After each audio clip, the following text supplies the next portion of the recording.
কিছুই না, চোখ বন্ধ করলে সব শেষ হয়ে যাবে। আজ আমি তুমি বলি আমার বাড়ি, আমার গাড়ি, আমার টাকা, আমার পয়সা সব আমার আমার আমার। আজরাইল যেদিন হাজির হয়ে যাবে দেখবা নিজের জামাটাও কিন্তু আর আমার থাকবে না। আমার জামা, আমার গেঞ্জিগুলো বেলেট দিয়া কেটে কেটে রেখে দিবে তোমার আমার সন্তানেরা। আমার হাতের ঘড়িটা আর একজনের হাতে দিয়া বলবে এটা আমার। আমার মোবাইলটা আর আমার থাকবে না, আর একজনের মালিক হয়ে বলবে এটা আমার মোবাইল।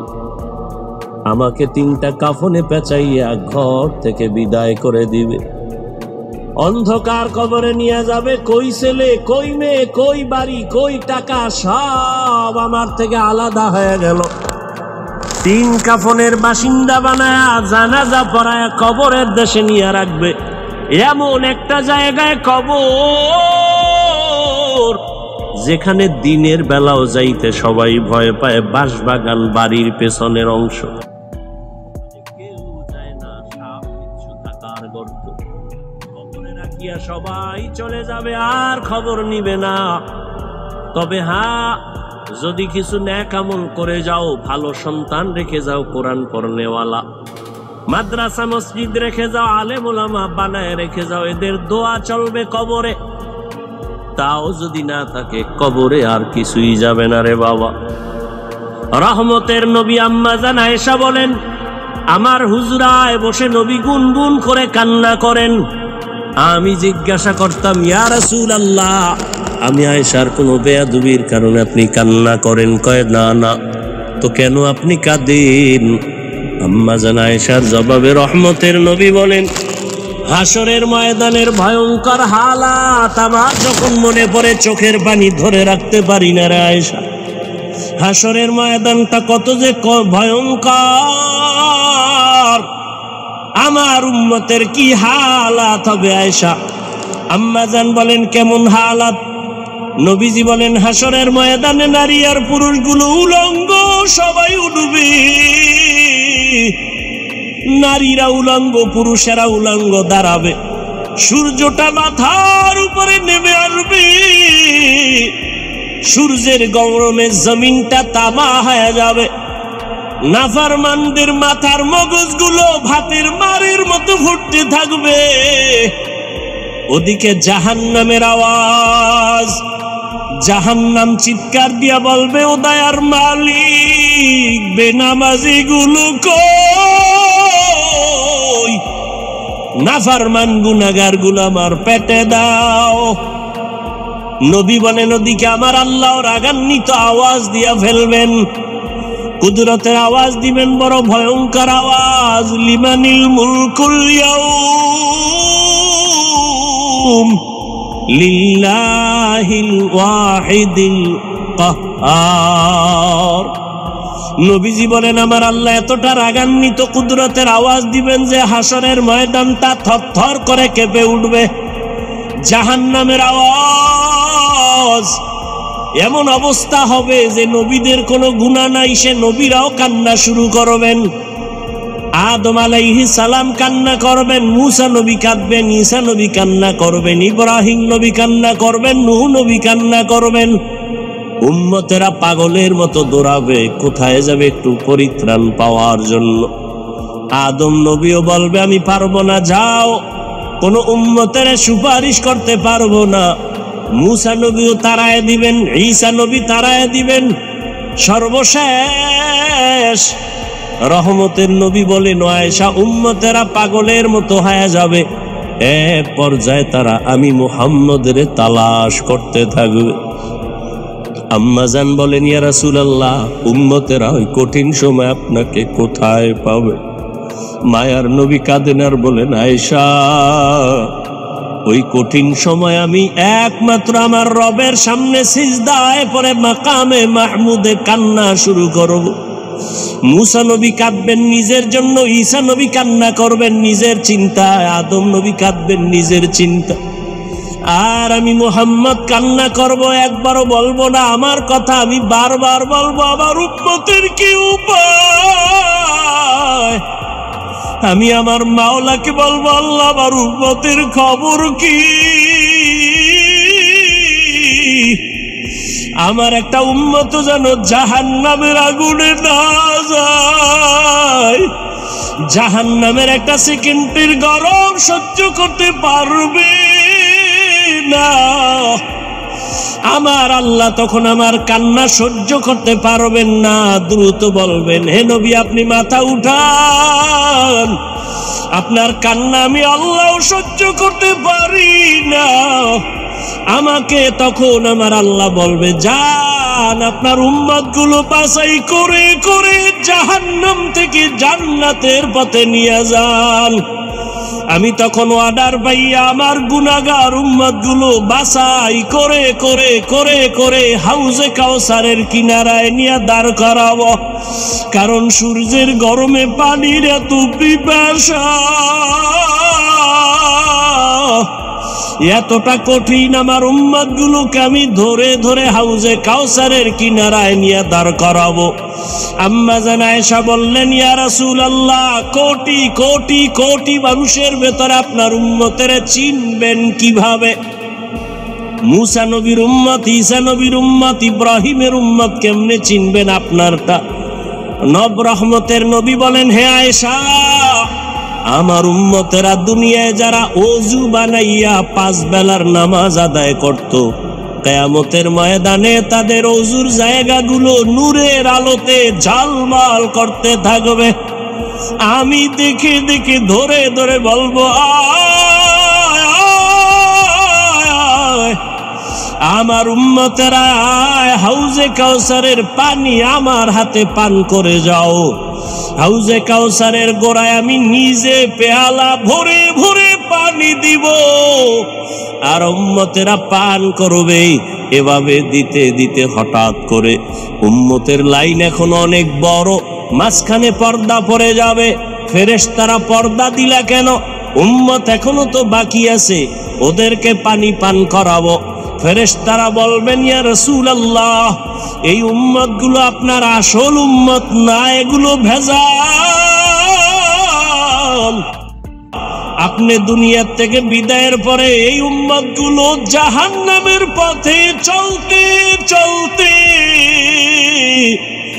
এতটাই বেপরোয়া হয়ে গেছে, নিজেও নামাজ পড়ে নাই, অন্য নামাজ পড়তো তাও পছন্দ করে নাই, নিজেও দাড়ি রাখে নাই, অন্য দাড়ি রাখবে তাও পছন্দ করে নাই, নিজেও হালাল খায় নাই, অন্য হালাল খাবে তাও পছন্দ করে নাই। রহমতের নবী বলেন, আয়েশা, তখন আমি রাগান্বিত হয়ে বলবো, সহকান সহকা লিমান গায়্যারা মিন বাদি। নবী বলবেন, ভেগে যা, তোরা আমার উম্মত না। ও মনোহরগঞ্জের মুসলমান মা বোনেরা, বৃদ্ধ বাবাজিরা, যুবক বাবারা, জানি না ওই কাতারে কে পড়িয়া যাব। নবী যদি তাড়াইয়া দেয়, তোমার আমার কপালে যদি ওই ধমকটা পড়িয়া যায়, আমার মাওলা গাইবে আওয়াজ দিয়া বলবেন, ও জাহান্নামের ফেরেশতারা, এদেরকে ধর, জাহান্নামের শিকলটা লাগাইয়া জাহান্নামের দিকে নিয়ে যাও। ওয়াসিকাল্লাযীনা কাফারু ইলা জাহান্নামা যুমারা। ওরে আল্লাহর বান্দারা, সূর্যের গরম সহ্য করতে পারো না, বেতের বাড়ি সইতে পারো না, মশার কামড় সহ্য করতে পারো না, জাহান্নামের আগুনের গরম কেমন করে সহ্য করবারে বাবা? এখনো যদি আল্লাহর আযাবের ভয় অন্তরে আসে, 2 ফোঁটা চোখের পানি ছেড়ে গোপনে আমার মালিকের ডাক দাও। মনে মনে বলো, হে আল্লাহ, জীবনে কত গুনাহ করলাম, দাড়ি কাটলাম, নামাজ ছাড়লাম, বেপরদায় চললাম, ওলামায়ে কেরামরা কত বুঝান বুঝাইলো, তারপরও নামাজ পড়ি নাই, দাড়ি রাখি নাই, বেপরদায় চলা বন্ধ করি নাই। আজকে থেকে তৈরি হয়ে গেলাম, আর নামাজ ছাড়বো না, বেপরদায় চলবো না, দাড়ি কাটবো না, মা বাবারে কষ্ট দিয়া বরদোয়া নিব না, ওলামায়ে কেরামের দোয়া নিয়া, শিক্ষকের দোয়া নিয়া, নবীর তরিকা মেনে চলবো রে বাবা। হেদায়াতের মালিক আমার আল্লাহ, কপাল যদি ভালো হয় তওবা করো, কয়দিন আর দুনিয়ার বাহাদুরি করবা, চোখের সামনে কত যুবকের লাশ আর লাশ, এই জীবনে কত যুবকের জানাজা পড়ায় কবরে রাখলাম রে বাবা। ইয়া আইয়ুহাল্লাযীনা আমানুত্তাকুল্লাহা ওয়াল তানজুর নাফসুম মা কদ্দামাত লিগাদিন ওয়াত্তাকুল্লাহ ইন্নাল্লাহা খাবীরুম বিমা তা'মালুন।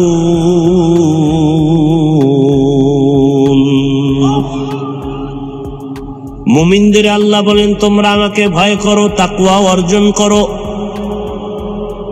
এবং তোমার একটা সামনের জীবন আছে, ওই জীবনের জন্য তুমি কি অর্জন করেছো একটু চিন্তা করো, হিসাব মিলাও। ওয়াত্তাকুল্লাহ, আল্লাহ আবার বলেন আমাকে ভয় করো।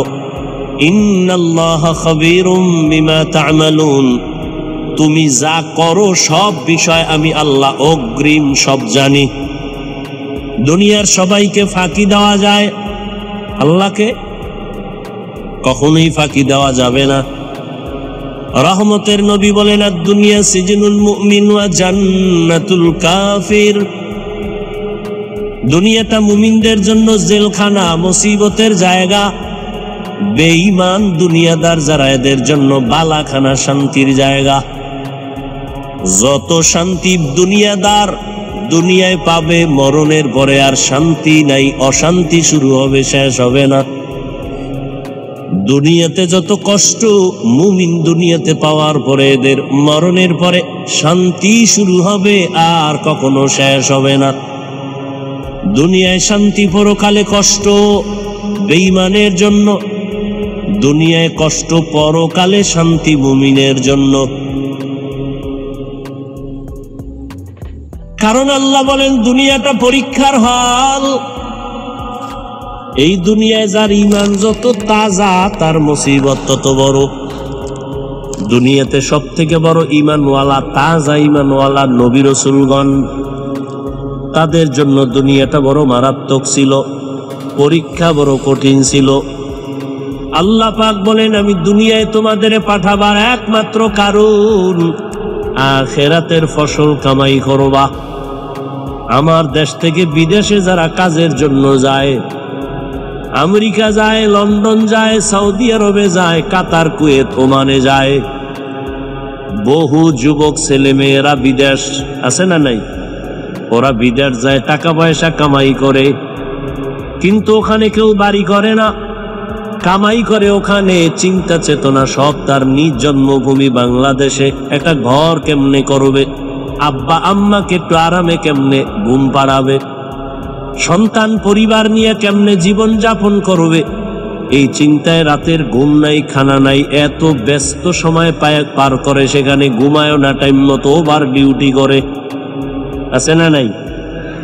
বিদেশে তুমি এখন খাও আর ঘুমাও। বিদেশে প্রবাসে আমার যুবক বাবারা যারা আসলেই দুনিয়ার এই মা বাবার মোহাব্বত নিয়ে গেছে, ঋণ হইয়া গেছে, ধার উদ্ধার করিয়া গেছে, ওখানে যায় টাইম মতো ঘুম নাই, টাইম মতো খানাও নাই, ডিউটি 8 ঘন্টা, ও ডিউটি করে 16 ঘন্টা, মাঝে মাঝে অসুস্থ হয়, এরপরও ডিউটি বাদ দেয় না, ওর মধ্যে একটা পেরেশানি কাজ করে, আরে আমি 1 মিনিট সময় যদি লস করি, আমার কামাই রুজির 1 মিনিট সময় লস হবে, বাড়ির মধ্যে আমার কত প্যারা, আমার মাথায় আমার মা, আমার বাবা, আমার স্ত্রী, আমার সন্তান, আমার পরিবার, ঋণের বোঝা। বিদেশে গিয়া মানুষ 1 সেকেন্ড ঘুমায় না, যারা জ্ঞানী। আর যারা পাগল, ওরা কিছু টাকা কামাই করে আবার তাস খেলে, জুয়া খেলে। বাংলাদেশের ছেলে ওখানে নামাজও পড়ে না, মক্কার পাশে থাকে, মদিনার পাশে থাকে, নামাজও পড়ে না। কিছু যুবকরা গত বছর কানলো বাইতুল্লাহর পাশে বসে, হোটেলে আইসা আর বলল হুজুর দোয়া করবেন। আমাদের সাথের অনেক যুবকরা বাড়িতে টাকা পাঠায় না, বলে সৌদির অবস্থা ভালো না, অথচ আমরা দেখতেছি টাকা কামাই করে আর জুয়া খেলে। আর যারা জ্ঞানী, কষ্ট করে বিদেশ দিয়ে ঘুমায় না, ঠিক এই দুনিয়ায় যারা আছে মুমিন, দুনিয়ার ধান্দায় পড়ে নাই, ওর মধ্যে একটা কাজ করে, আমার এই দুনিয়া থাকার জায়গা না, খানার জায়গা না, ঘুমানোর জায়গা না, আরামের জায়গা না। আমার আসল